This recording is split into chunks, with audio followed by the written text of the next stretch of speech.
So yesterday, as Lindsay mentioned earlier, we held a service for Ellie Park, and we gave Ellie a good goodbye, a good farewell here in the sanctuary.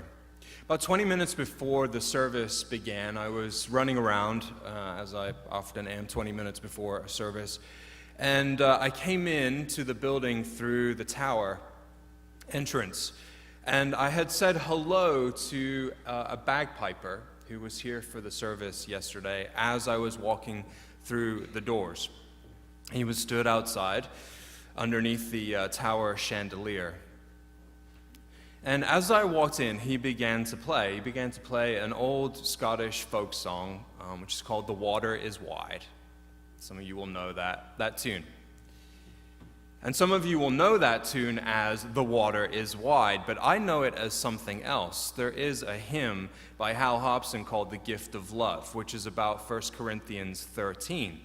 And so as I walked in to the tower, I heard this hymn, the gift of love, being played on the bagpipes. And I had this sense of Ellie's service about to begin. And all I can tell you is that for just a moment,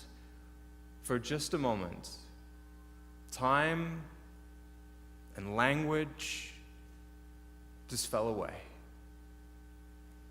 I became completely undone, completely unglued by the playing of this song, the gift of love.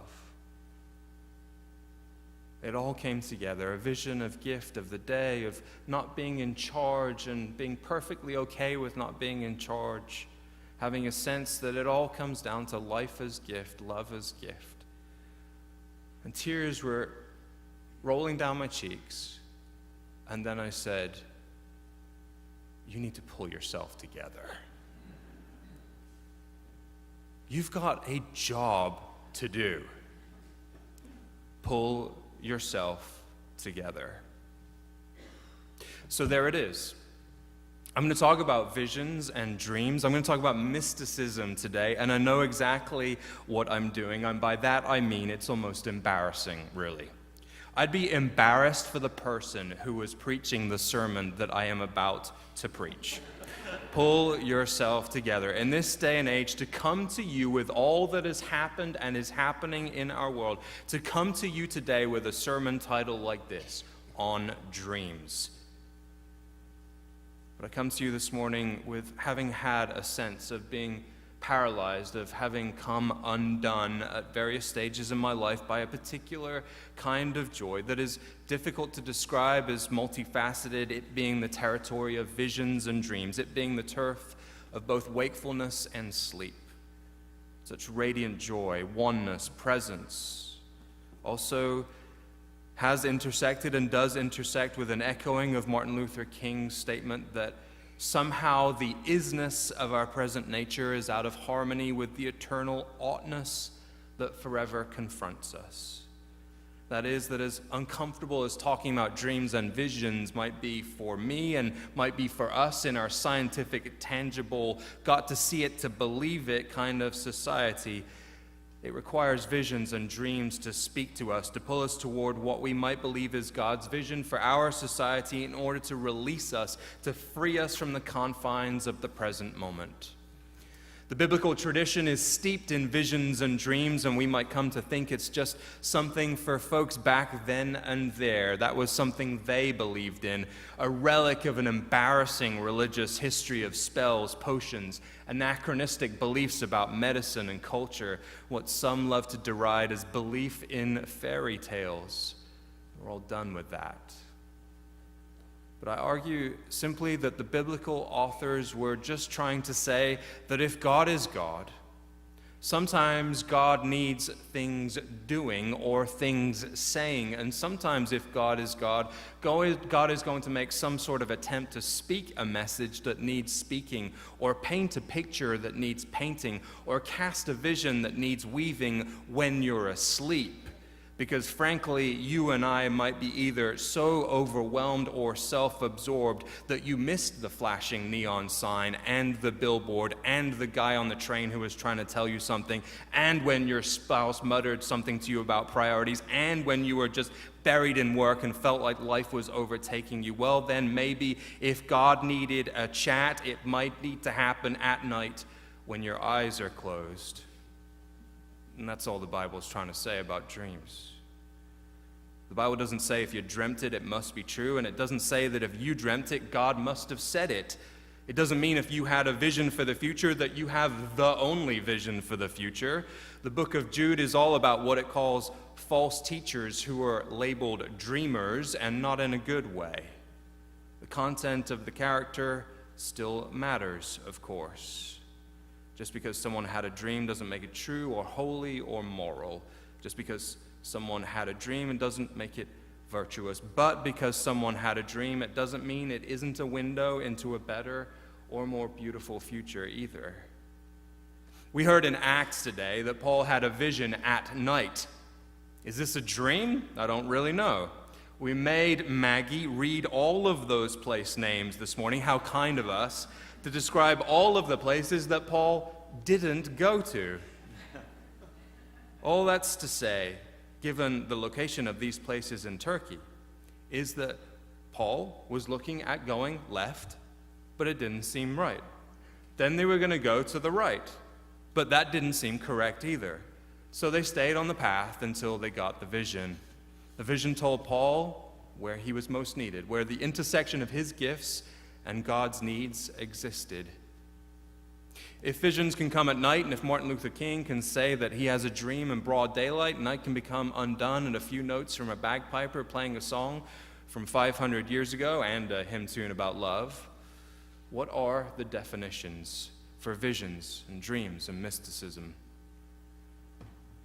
William James wrote about mystical experiences many years ago, saying that such experiences included illumination, the sense of light, clarity, objects becoming suddenly bathed in sunlight, or simply being given a new way of seeing, and union, a sense of connectedness, a disappearance of separation between the self and the physical world. Suddenly others do not appear as rivals or threats or objects, but as beloved people who are subjects. This is what Martin Buber called the I-thou relationship, as opposed to the I and it relationship, where the other is always an it. Experiences of a mystical quality are hard to express, often best left for poetry, which is why so much of the Bible is poetic. But when you and I start to explain ourselves, we hem and haw and say things like, look, I don't know if you're going to believe me, or this is really hard to explain, but here I go anyway. These experiences come and go. We can't summon them. James says these experiences are noetic. We have a vivid sense of knowing, and we know in a way that can't be verbalized. Language falls away because categories fall away. In the bell tower yesterday, tears fell, and why? In that moment, there was a sense of connectedness, knowing without language that all was well, that I wasn't in charge. I was perfectly fine with not being in charge, that Ellie's gifts were enough, the gifts of the Spirit were enough in order to allow the service to be whole, that all who were there were the ones that ought to be, harmony, communion, and then, pull yourself together. You've got a job to do. Rabbi Heschel called these experiences radical amazement. Maybe this is what Maslow meant by peak experiences. Marcus Borg says it's a way of understanding what we mean when we talk of the glory of God. Holy, holy, holy, the earth is full of your glory. Glory meaning light, radiance, luminosity. This is why Moses says to a burning bush, a light that burned but did not consume. Moses asks, what is this? Who are you? What are you? And the reply is, I am who I am. You recognize that our modern binaries of belief become obstacles. I do believe or I don't. I believe in the sacred or I don't. What can you mean by I believe in the sacred or I don't? I believe in the mystical or I don't? You don't believe in mystical experiences? You don't believe in dreams and visions? A vision, the vision? Is it not what it is to be human? than to have oneness with the Creator. A few weeks ago, my daughter Josie, who's a second grader, came home with her lines for a school assembly.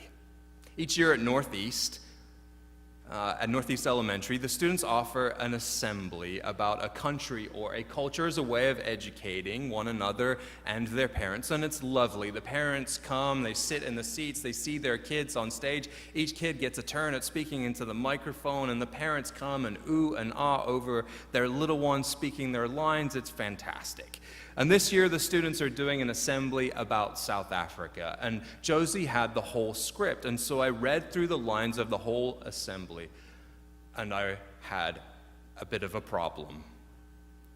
The primary thrust of the narrative is a story about a rural sheep-herding Xhosa-speaking boy who collects dung and barters with it for vegetables in the local market.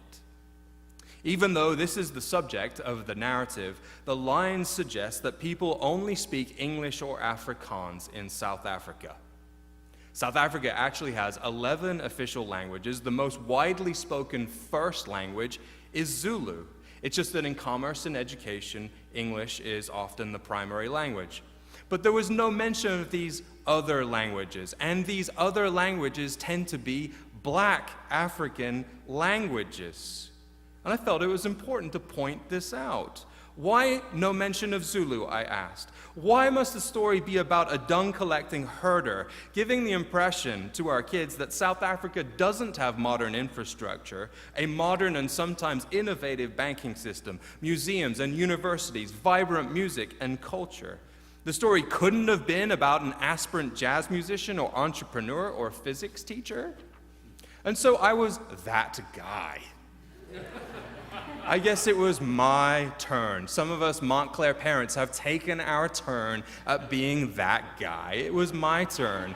And the teacher replied to me almost immediately and said, "Mr. Shaw, thank you so much for writing. I've taken note of all that you have said. And so why don't you come in and teach the class more about South Africa, seeing that you know so much?" I thought, this teacher is a genius. Because I've got to go now, right? I can't not go.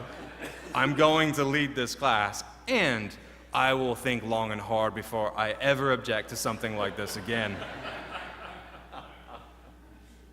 But I have a vision, and it's a vision that many of us share. And I caught a glimpse of it yesterday. No doubt some of you have connected to this or glimpsed it at times throughout your life. It's this sense of oneness. And part of that vision is that love isn't nationalistic. Africans are constantly labeled as backward, uncouth, poor, economically, spiritually, and emotionally. African becomes just this byword for all of this stuff, and it starts to sound like Africa is no longer a place but an object. An it rather than a thou, an object rather than a subject upon which we heap all these toxic stereotypes, and also becomes therefore a toxic dumping ground of our pity. We think things don't change there because we refuse to see that things change there. Whenever we see Africa as an it rather than a thou. And in America, when this happens, this is deeply spiritually connected to our own legacy and history. Something that a mystical experience of oneness, something that a dream or a vision of a far greater future collides with uncomfortably, vastly altering our perceptions of who people are and what they are like. I have a vision that love isn't nationalistic, basic as it is, and that forms a core part of who I am. And I think it forms a core part of my identity because of these blessings, this joy, these dreams that come intermittently and mystically and mysteriously, that can't be planned, that come in a vision or a dream or a moment of narrative, disruption or interruption, right before I say, "Oh, pull yourself together." Right before I say those magic words, I am one with that language that isn't a language, that love that is far greater than mouthing the words, "I love you," that unspeakable language of connection and mystery and the sacred and belonging. And it is that sense of oneness that can't be itself verbalized, although Lord knows I try, that then allows us to verbalize a vision or a dream for the future that rests in God, that sees relationships as I and thou, not I and it, that is Heschel's radical amazement, that is peak experience, that is the glory of God. Pull yourself together. You've got a job to do. Oh boy. People of God, hold fast to dreams. For if dreams die, life is a broken-winged bird that cannot fly. Hold fast to dreams, for when dreams go, life is a barren field, frozen with snow. Who are you? Why are you here? Where are you going? Peace be with you.